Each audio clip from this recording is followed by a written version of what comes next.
I actually had a sixth grade teacher who told me that I was good at writing, and the idea must have stuck with me.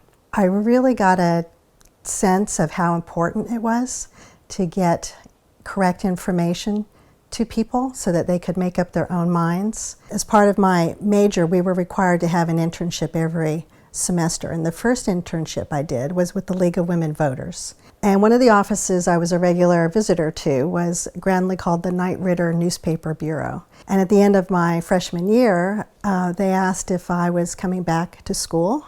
I was. Did I need a job? I did. And so they took me on, and I was like a glorified secretary and librarian, really. And that was how I started. I do remember Bob saying, he was probably in his 50s at the time, I do remember him saying the one thing I would not have to do was make coffee, which was good because I didn't know how to make coffee. One day, which was an ordinary day, I was clipping the newspapers. Both Bob and Chuck happened to be in the office at the time. And all of a sudden, the phone started ringing. I could hear them all over the floor.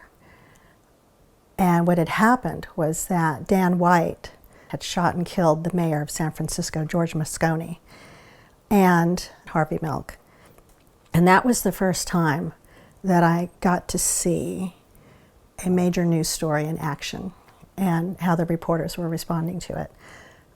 So these experiences, I mean, when I think back on it, I was so lucky to have had them that young.